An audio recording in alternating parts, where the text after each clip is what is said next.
All right, we're going to go ahead and get started. Good afternoon, everyone, and thank you all so much for joining us today. We're very pleased to offer you this HRCI and SHRM approved webinar entitled 2017 Talent Development and Onboarding Trends in Higher Education. My name is Raymond Lee, and I'm with Careerminds, the sponsor of today's webinar. Careerminds specializes in outplacement services, leadership development, and retirement coaching. I'm also joined by my co-host, John Martin, who is the Director of Client Services from Princeton University. John, welcome. Good afternoon, everyone. Thanks for joining us. And I should say that this is John and I's second webinar together on a completely different topic, so I'm really excited to have John and I deliver the topic on talent development and talent management. But before we jump into things, just a few housekeeping items before we get started. First, everyone has been put on mute as you've entered today's webinar. We have quite a large group, so if you have any questions or comments, please take note of the chat box. It's located at the bottom right-hand side of your screen. John and I will be monitoring this throughout the session here today. So if you have any questions, feel free to drop us a question or give us a comment. Second, this webinar has been approved for 1 HRCI and 1 SHRM credit. So you're going to receive an email in the next couple of days with the credit information, the materials from today, as well as the recording of our webinar. And feel free to share the recording with any of your colleagues as well. Lastly, we do have a short survey that we'd like you to complete. This information is valuable to us. We'd love to get your feedback, as well as we want to see what we did well and not so well, and then other ideas for topics that we'll present in upcoming webinars. All right, so without further ado, today John and I will be presenting just a few things that we think are on the minds of higher ed HR professionals. 1, talent management, 2, talent development being 2 of our highest priorities. We want you to think about a couple of questions. How do we find the best talent? How do we retain them? And also, how do we make room for them in an environment that normally has little turnover and where career paths are not often clear and linear? So today we're going to talk about 2 groups that are poised for radical changes in the next few years, the millennials and the baby boomers. And also, how we in higher education can plan to enable the success of both populations as they enter and exit the workforce.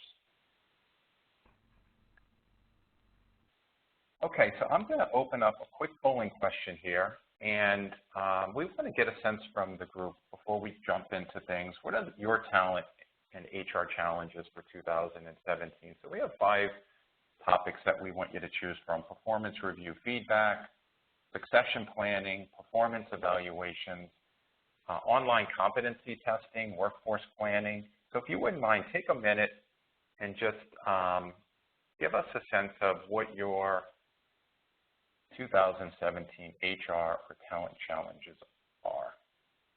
And I see that people are entering the poll here, so appreciate that. We'll give you all just another second. And we're kicking things off with this polling question because some research was conducted a few years ago by People Admin that we want to share with you. And I think it sets the tone of our conversation here today.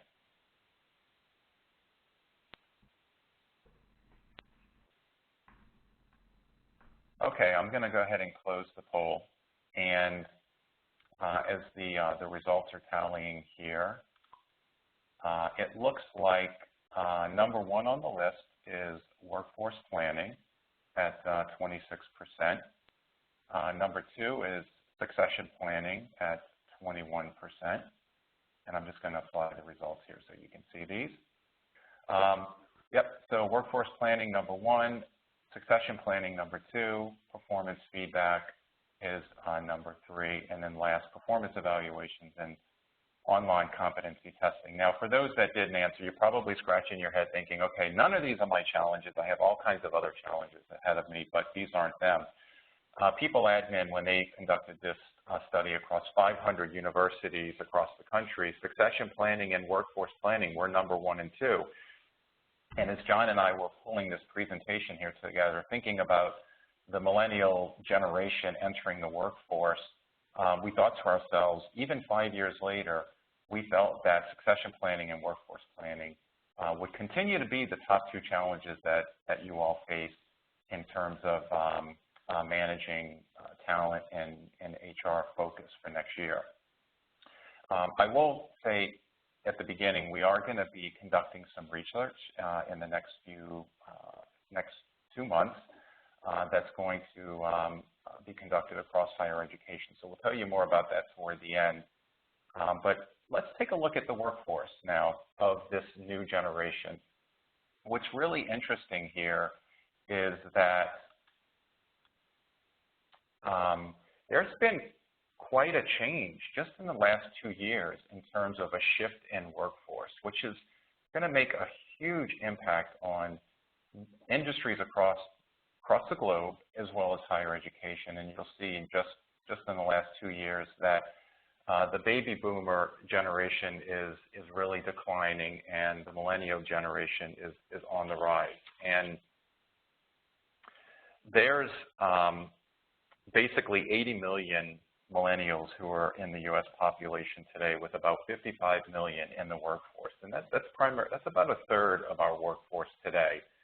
Research suggests that by 2020, half of our workforce will be millennials, and by 2030, 75% of the workforce is going to be millennials. Now, for those who are looking at this chart and maybe saying to yourself, who are the silents? I actually thought that myself, because I always thought of that generation as the traditionalist generation that was born between 1925 and 1945. So these are the silents that are listed here. But again, just remarkable. And Gen Xers are pretty steady. They've grown here at about 15 million or so, and they're going to start to drop off. Not right now, but at some point. But you really see the growth of the millennial workforce taking shape. So what does that mean for us, that 75% of the workforce is going to be millennials by 2030? Well, it's going to impact HR and the strategy to attract and retain and develop the millennial worker in today's very competitive workforce. So what actually does, how are these millennials wired? And I have to, what I've read online, I kind of feel like millennials get a little bit of a bad rap because, I think personally it's the environment, it's the culture that they grew up in that have shaped them to be the great people that they are. But according to Gallup, and this just goes back just a couple of months, over the summer they did some research on millennials and really focused on the top 3 traits that that we think about when we think about the millennial generation and what they look for in an organization or an institution. And the one that seems to be paramount to the research that John and I looked at is that culture is key. Millennials are really looking for a culture that is free of old workplace policies, hierarchy, and performance management standards. And they're really looking at their leaders and managers to adapt to these changes accordingly. They see work and life as closely intertwined, and because of this, millennials want to have a different relationship with their manager. So they're looking for an organization that's creating a culture that's conducive to their learning, their development. The millennials, according to Gallup, 91% they're all connected, but 91% of millennials own a smartphone today. And this is really having a big impact on how we engage millennials, because when you think about it, I'm a Gen Xer, and I've kind of transitioned myself into going from 15 years going into a corporate office, working in an HR role, working 40 hours a week, sometimes 60 hours a week, to a job that is travel, working virtually, sometimes work from home, sometimes going to an office.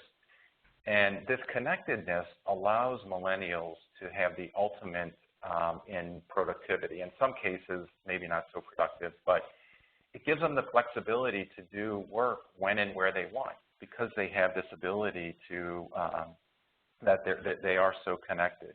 This poses a challenge for higher education, and John's going to talk a little bit about some of the challenges that higher ed faces in terms of hierarchy and structure, where it creates some tension for the millennials because they feel like they're in a box, and this is going to result in potential turnover and also a lack of fulfillment that we're going to talk about in just a second.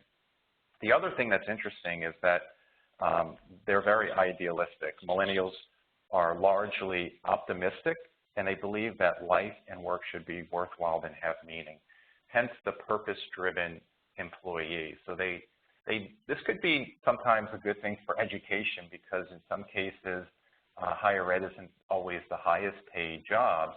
That's great news because millennials in some cases aren't always driven by the dollar. They much prefer a position where they can have purpose, they can have meaning, and make an impact. 87% of millennials say that development or career growth opportunities are important to them in a job, and this was reported by Gallup.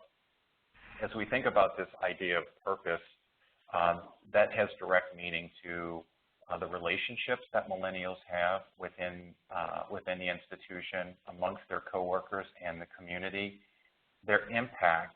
So they want to be part of something that's greater than themselves. And so their ability to impact is going to be important. And then lastly, which I said is really important, all the research suggests that millennials are looking for growth. They want the opportunity to learn, they want to learn quickly, and they want to develop professionally. So creating that culture that allows them to develop in a meaningful way is really important. Okay, so we're going to shift gears here. We're going to talk a little bit about some of this growth and development. There's lots of different leadership development models that's out on the market, lots of assessment tools that are used. We have recently looked at some of the leadership competencies that we feel are critical for 2020, and this goes across many different industries. And for millennials or any generation that's coming out of college or even looking to grow, leadership skills are key. And some of these things are not things that we necessarily learn in school.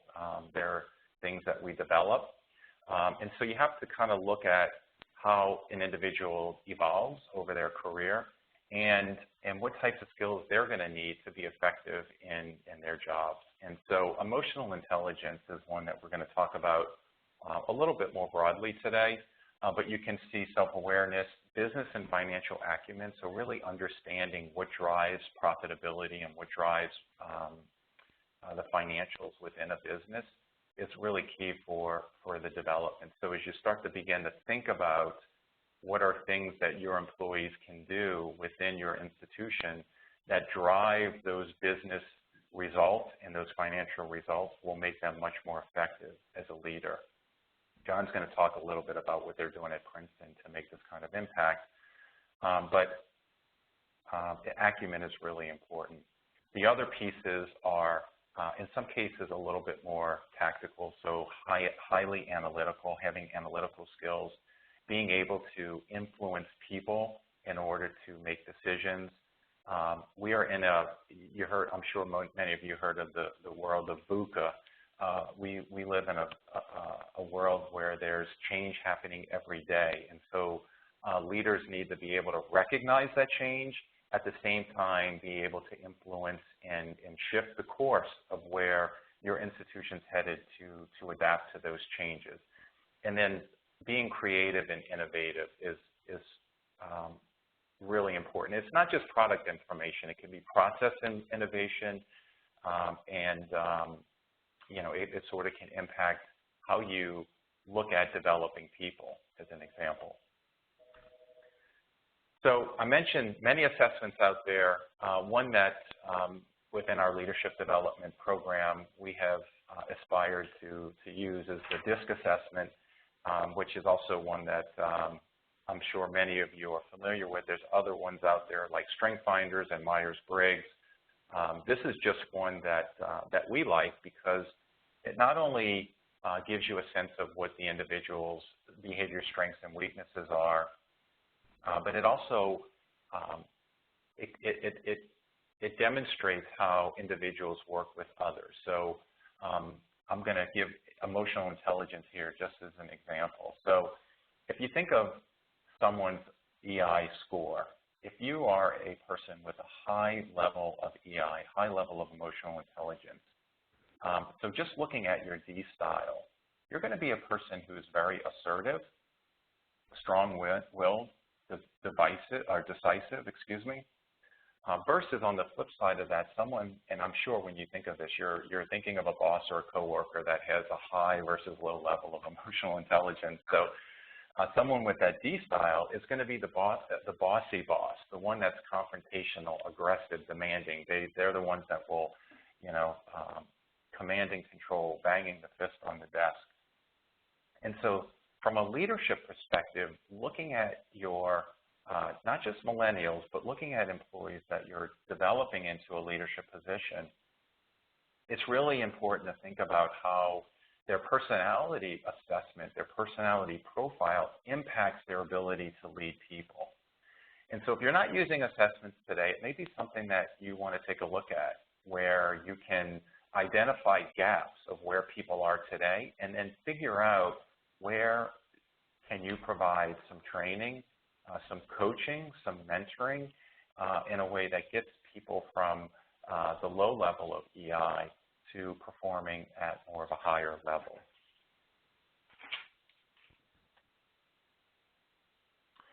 Okay, so we're going to shift gears and we're going to shift gears in just one second. So this last diagram here, and I'm going to turn things over to John to talk about some of the challenges that higher ed faces. This pyramid is sort of just kind of bringing everything together from a development standpoint. So you have that identify purpose-driven employees. These are those millennials that you're looking to develop. You may be thinking to yourself, how do we develop these people? Well, if you think of this growth diagram where you figure out how will you assess the person behaviorally, and then what competencies from that assessment you need to develop, and then how do we get our managers and leaders to provide coaching to tweak where employees need tweaking that will allow them to grow. Now, it's easier said than done because in some of our institutions, we have some challenges that we face, and I'm going to have John talk about those. John? Thanks, Raymond.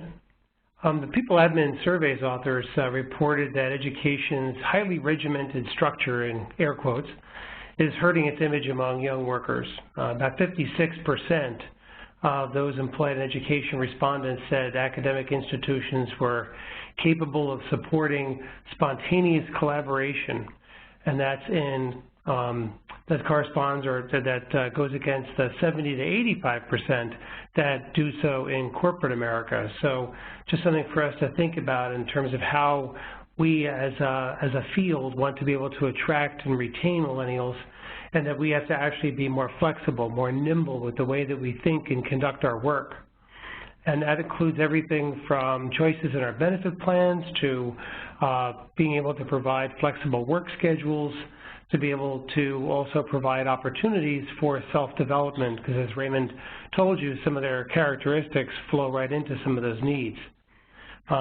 And so think about what have you been able to do in your organizations that help to foster collaboration and allow some level of innovation, some new ways to think, and hopefully give people new opportunities there to make some decisions. Think about your onboarding plans too, in terms of being able to get the millennials or really anybody on board in your organizations there. How do they get acclimated to your culture? Higher ed, as all of us know, is a very unique culture in and of itself. So if the millennials are coming in from their first, maybe even their second jobs, because they often don't stick around for very long, as based on some of their other characteristics, that trying to get them to understand our culture in particular can take some doing. And it's great to be able to get them a mentor, somebody who can, kind of take them under their wing, if you will, and get them used to the way that we do things here in higher education. And sometimes, and we'll talk about, potential retirees in a bit, that may be a great way to keep potential retirees engaged as well, being mentors to and buddies to these new hires.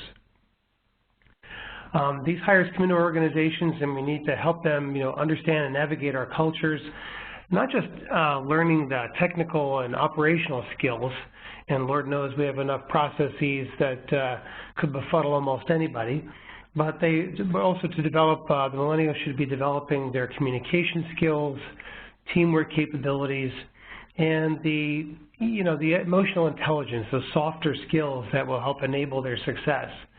It's also very important for those of us in our managers and the managers of the millennials to be able to give meaningful feedback on their performance and give it often. Millennials need to hear how they are doing almost constantly, and they also may need help in hearing about constructive feedback, areas where they need to develop. Don't forget that this is the generation where everybody gets a medal. So, we need to really pay attention to that and understand that, sometimes this group here may have a difficult time internalizing feedback that might be difficult for them to hear. So we really, as HR professionals, need to work with our managers on how to manage this particular group of employees, how to provide that feedback, and to deal with any workplace conflicts that might arise from the generational issues. Managers should also know how to connect the work of the millennials and the work of any staff member, for that matter, to the mission of the institution and the vision of the leaders. It's important, as Raymond said, that the millennials feel very connected to that purpose-driven work, and this gives them the coaching that they desire and also that sense of connectedness. So looking at some ideas for success here in terms of how best to keep the millennials engaged.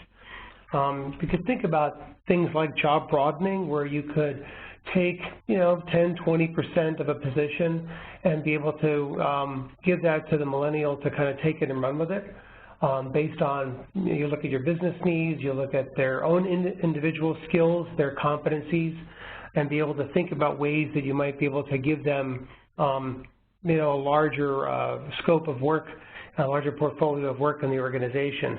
So I have a situation where we hired someone who's one of our athletics facilities managers who happens to be pretty technically adept, and we found that out, it wasn't part of the original job description or the job posting, but they were able to come in and help us think through a new system. They were able to provide great user requirements and help the technology team build a great system for being able to install over there, and then be able to be the one to conduct all of the training. Now, again, that wasn't part of their job, but we gave it to them as part of their opportunity to grow and stretch in the organization.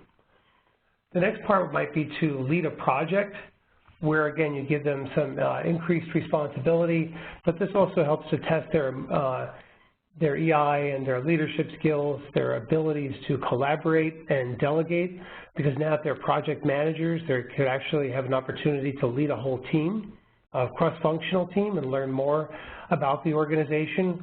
Again, that kind of goes to their sense of purpose and their desire to build and strengthen their own skills in the organization. And the other opportunity would be to do things like personal growth. What are we doing to be able to help them develop individually? And so, that's sitting down with them and understanding what their long-term career goals. I know that there's, lots of stories out there where we're interviewing someone who comes from the millennial generation, and during the interview, they're asking when they can be a vice president. So the reality in our organization certainly is that we're fairly flat organizational structure-wise, and it is not always easy to get to that particular rank over a relatively short period of time. But these are 3 ideas that you could use to be able to use to manage your millennial staff, and then be able to also provide that ongoing feedback and assimilating them into your culture. Succession planning is certainly something else to consider. We have the 500 higher education institutions surveyed in that 2011 People Admin Survey. 71.3% managed 25 to 500 job vacancies during a year. That's a lot of opportunities for bringing in great talent into our organizations. And so how do we create opportunities for millennials to be able to develop their skills and competencies and grow into leadership positions?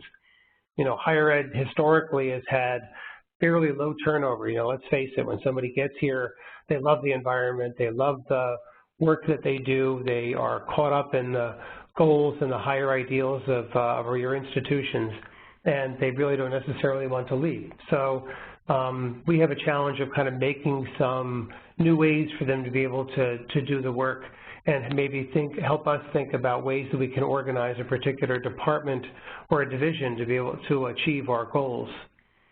So in looking at the whole team, we look at maybe we have an opportunity to set a new direction, or we're given a new direction. We have some new goals. We have an updated technology that needs to be installed in the organization, or there are other internal or external pressures on the organization that needs to creates a level of change.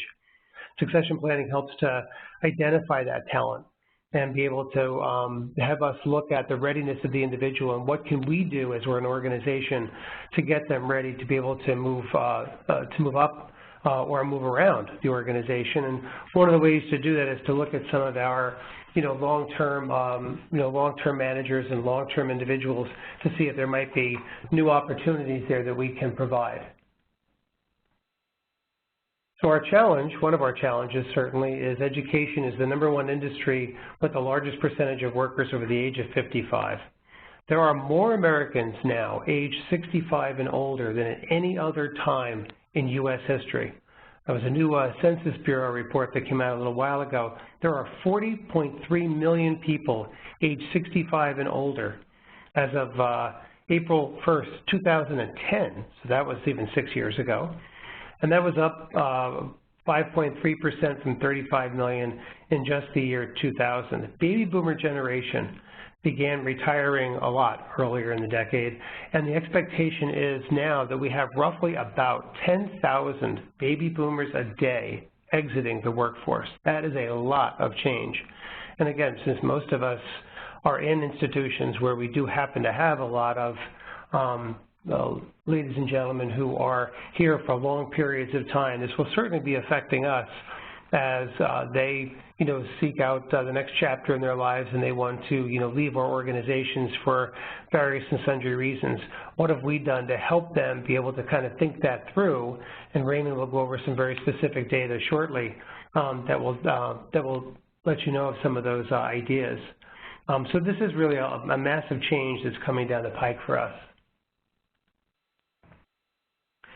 So some of the ways to think about this is, again, if you're looking at the changes in your organizational business needs, you're going to need to get senior leadership buy-in to be able to get them to understand what the vision is for the managers.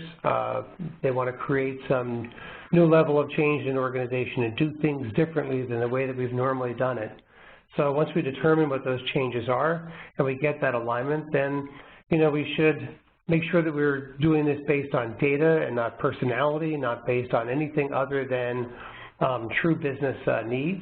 And we can look at things like customer client satisfaction, if we have some other way to present or get feedback tools, looking at maybe performance reviews to understand where people's skill sets might be and what their perhaps career goals might be, or if you do talent assessment, something along those lines. Are there some management positions that can be streamlined or changed in some way? Maybe it's been too much for one individual, and now is a good opportunity for us to think about doing that kind of work differently. Maybe someone has just been underutilized, and maybe we need to rethink the level at which that work is done. And looking at our current talent on the team and seeing what gaps, if any, exist between what we currently have, who we currently have on board, and where we need to be in the long term. And once we do that review, then we can, have some conversations, sometimes with our long-service team members, to let them know what that new direction is going to be. And this is where managers should be very clear with their new expectations. Maybe it's about learning a new system. Maybe it's about developing or completely gutting some current processes that exist that they have, long been doing. And that, You can also possibly let them know about, moving people around to make better organizational sense over time. I've just been a part of a recent example where, someone who's been managing a team for 30 years, a new manager came on board and took a look at that organizational structure and said, I think that there's a better way to do this. We can move these 2 people over here and these 2 people over here, and it still gives this 30-year veteran an opportunity to manage a group, but now we'll be able to move some people around to where they have opportunities for growth that they hadn't had before, perhaps, and they're more tied to divisions that make better sense. So there are ways to rethink the business needs and be able to get managers and get staff members to understand the importance of making some of these changes. It's important that the conversation is just about these changes. It's not at no time, and I'm sure many of you know this on the phone, no time should anyone indicate that this is, that it's time for the team member to retire, or that there are any comments at all related to age. That's not what this is about. There shouldn't be anything like an implication, like, to be able to tell some of these long-term service team members there, we got to move faster. We're looking for new blood. Comments like that will certainly land you in hot water farther down the road. So you want to make sure that you're only staying to the needs of the business and the needs of the organization. If after they hear about these changes, they say, this is great, I'd like to try to do it, then that's fine. We'll make a go of it and see how that works. But sometimes they also say, and this is some of the experiences that I've had, where they hear about those changes and say, that's probably not really where I want to go right now. So I think I'm going to, maybe take my retirement now, where I'm going to go and, try to find another opportunity here at the university. Very often my experience has been that they have just decided it's time to take off and to try to go do something new outside of the confines here of our campus. So if that happens, and if somebody indicates that to you, then you start thinking about knowledge transfer. And, because a lot of times these individuals have everything stored in their wonderful brains, and, very often it's not on paper and it's not written down. It's not put any place as a standard operating procedure. So now is a good time to get them to be able to sit down and draft all of this. And kind of put down, create these manuals or procedures or protocols that will help everybody with the new organization going forward. They really do have a wealth of knowledge, and it's going to be very helpful to get started like that in the new world. One of the other ideas is to think about, if you can, either culturally or according to your budget, could you do a phased retirement approach? If people say, I want to retire, and this again just happened to me a few weeks ago, there was someone announced their retirement after 35 years here, and everybody panicked because this individual is key to the organization, but they totally understand. They said, rather than just flip the switch in 2 months, would you think about a phased retirement, and maybe we could, cut your duty time a little bit, and maybe you only work 3 days a week rather than 5 days a week, and then that gave him enough time to do the things that he wanted to do personally, and help us be able to do that knowledge transfer and also take advantage of his great leadership for the next couple of months. So he's agreed to do that and to give us another 6 months on top of that. Again, this is all about what you and your institutions do culturally and what you can afford to do with your budget. You need a plan, regardless of how all that works. So you certainly need to be able to plan this out accordingly. Sometimes, though, it may be that you have to actually do transformational change, and here is where, it's a bit more of a radical approach, again, based on your culture here, whether or not there's an entitlement culture or the behaviors or individuals are so entrenched in the way that they've always done it that way that they can't seem to get out of that way, in which case then we have to do maybe a full reorganization or we have to manage performance. Both of those pretty difficult conversations, as you know, to have, but sometimes we just have to go down that particular path. If it is a performance improvement plan route, then we certainly are very specific with the goals and what needs to happen. And sometimes if you let them know that you're going down that particular plan, they may say, you know what, I think I'm going to, opt out. I'm going to go do something different, in which case then we treat them with respect and dignity and allow them to, leave. And hopefully, if it's on good terms and there's been a lot of trust and honesty in the relationship, that you're able to make that transition work very smoothly. Sometimes, heading down that particular plan, as I said, might trigger their desire to retire, but it is always about treating them with respect and their self-esteem. How you treat them will be very visible, and even our managers in particular, they're the ones who are having the conversation, having to manage this process after we are a part of that conversation. It's absolutely critical that this individual is treated with great respect. Everybody's keeping an eye on this, so that really needs to happen. We are all, in Human Resources, we are often the facilitators of some of these sensitive conversations, and so that's why this is kind of where we get a chance to step up and really be at our best in terms of consulting, communicating, and showing ethical behaviors. So with that, I'm going to hand this back over to Raymond, who's going to walk you through, once the team member does make the decision to retire, what can possibly happen next. Raymond?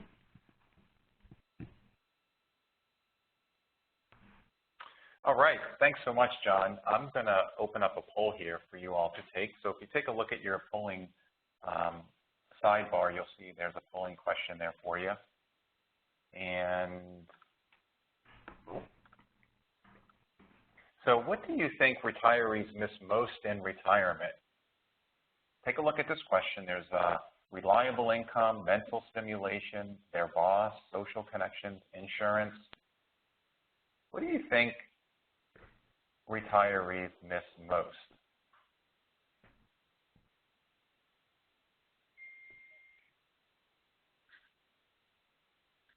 And this will lead into some research that was just conducted a couple of months ago, a survey that was conducted with retirees on what they miss most. And I see so far we have 0 for their boss. So I am going Not sure what that is. Another second. Yeah, exactly. All right, I'm going to go ahead and close the poll and tally the results. Okay, so it looks like the winner was social connection at 30%. Reliable income and mental stimulation were tied next at 15%. We had 0 for insurance, and we had 0 for people missing their boss in retirement. So USA Today released a survey that was conducted just back in April, and basically it was titled "Money Isn't the Only Part of the Formula." And I think the theme of this particular article in this survey was that I think there's a misconception that retirement is all about being diversified and being financially in a good place in order to retire. And that's obviously really important. But consistent with what you all responded, 30% of you said that social connections are #1 as being missed. And that was actually rang true in the survey that USA Today. I'm pleased to see that you all are aligned. Most retirees do miss the social connections from their work. They spend 8 hours a day, 40 hours a week, 2,080 hours a year with their coworkers, and they've established some really great relationships. #2 was reliable income. #3 was mental stimulation, and #4 was insurance. So what does that mean, though, for HR professionals? John indicated earlier, as you think about your tenured workforce who are contemplating retirement, it's important as HR professionals to think about this idea of a new retirement, where in most cases, employees will retire to another job. That new work is just going to be different. And so take a look at these 6 major, what we call life areas, and there's going to be some, there's coaching opportunities that you can provide here in terms of helping potential retirees think about what is it that you want to do next. It may not be in higher education altogether. Get them thinking about what is your life meaning, what gives you purpose. In some cases, they may want to volunteer or work for a nonprofit. They may want to be part of a nonprofit board of directors and work for a nonprofit agency. Other things that they should think about are family and relationships. And so you may have heard this idea of the sandwich effect, where they may have adult children and aging parents. And some of their adult children may be spread out across the country. They may have aging parents. They may be grandparents, which is really important. So thinking about retirement in terms of family and relationships and being part of their family. Leisure and social arena. This is kind of another one of those misconceptions, I think. People think retirement is all about going to the beach, traveling, and playing golf. Well, what I've come to learn is that, that honeymoon period ends fairly quickly. So, how will you spend your time? What are the hobbies and things that you want to do in retirement that give meaning and purpose to you as an individual? And so really thinking through those things. And then health and wellness, that really is about not just your health, but there may be some health factors that you need to consider that are requiring you to have insurance or other things. A big component of your vitality in retirement.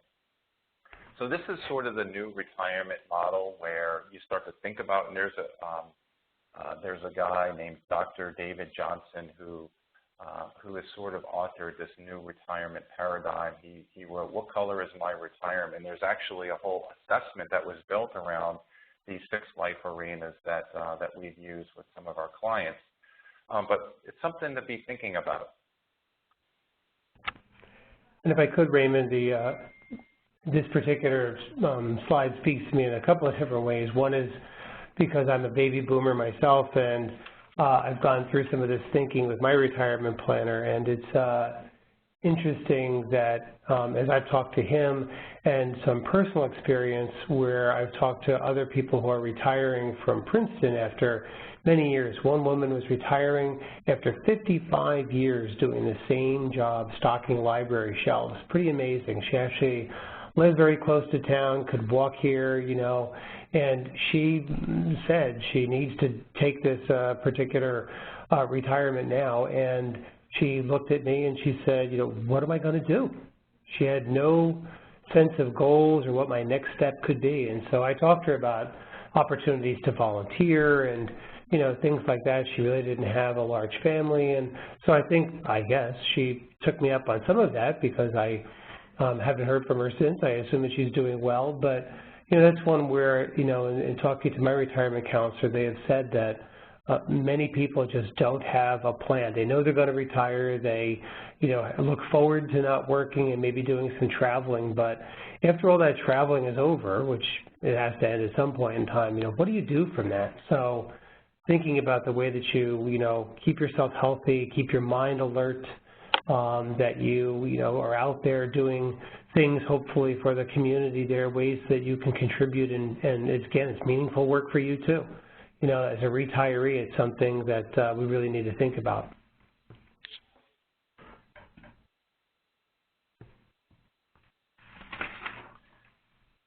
All right, so John, you want to go ahead and kick things off with wrapping up, and then I'll talk about how people will get materials and also the research that we're going to be conducting. Sure, I'd be glad to. So I do want to thank everybody for coming here today and for being part of this. I hope that you got at least one nugget out of the webinar there. We gave you some facts and figures that, if you're developing a strategic staffing plan or a business plan of some type, hopefully you'll be able to utilize. Sometimes organizational change, whether it's a small or a grand scale, is needed to be able to create some opportunities for our workforce, our new team members coming in, and sometimes our veteran team members as well, in terms of thinking of ways that they can be utilized perhaps a little differently in the workplace, or if they decide that they would like to leave, that how can we help them make those decisions and be able to have them still be effective in that particular transition time that they're here. Again, it's all about how that individual is treated For the millennials, it's how they are onboarded and made to feel like they are a part of something great at our institutions. And for a retiree, anybody leaving in the organization, they're making them feel that they've been respected and honored for their years of service and the hard work that they've put in. I'd say that higher education is certainly poised for changes in 2017 and well beyond that.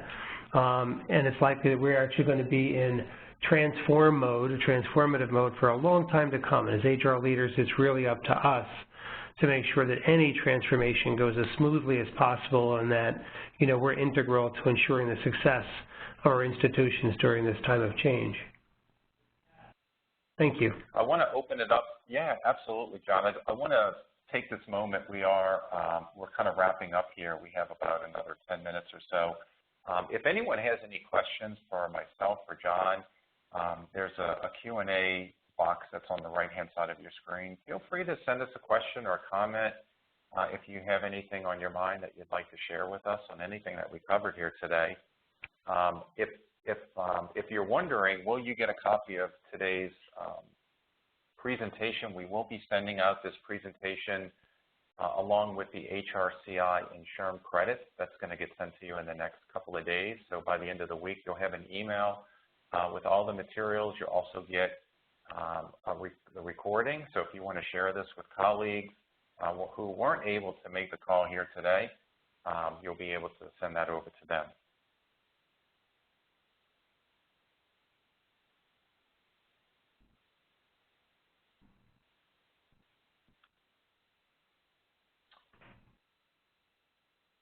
So as I mentioned earlier, Careerminds, we're going to be conducting some talent survey that's going to be coming out in the next couple of weeks at the end of the year. And it's going to be a short and sweet survey that we're going to be conducting, and we'd love to have you all participate. We're going to share the results at the annual conference and some of the regional conferences in 2017. So look for that. We will also be sharing with you an ebook regarding talent management and talent development trends around the millennial workforce. So keep an eye out for that. And I'm looking here at the Q&A area just to see if anyone has any questions. Doesn't look like anything has come through. It looks like everyone stuck with us for the full hour here, so we really appreciate that. Okay, so you mentioned, all right, I have a question here from Kim. The book by David Johnson, are there other books you recommend for practitioners trying to manage coming retirement of baby boomers? Great question, Kim. We will circle back with that. I actually went through Dr. Johnson's retirement certification program, so I became a certified retirement coach under Dr. Johnson. I know about his work. I can't recommend any off the top of my head, but I will tell you this: we'll reach out and I'll check with my colleagues internally, and we'll definitely send you some ideas for reference. So good question. John, do you know of any retirement books that you could recommend for practitioners trying to manage coming retirement for HR, specifically HR? Not off the top of my head, or even articles? Yeah, nothing that comes to mind, but I'll certainly look and I'll see if I can add to your materials, Raymond. Great. Thanks for your question, Kim. Any other questions?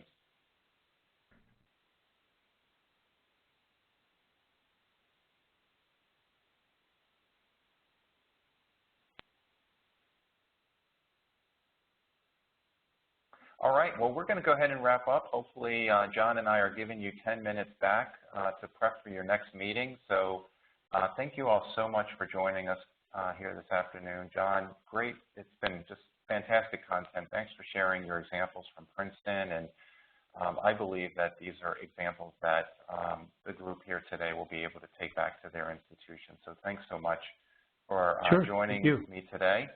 Absolutely. And you all have a great rest of your week, and keep a lookout for the materials that will be coming here in the next couple of days.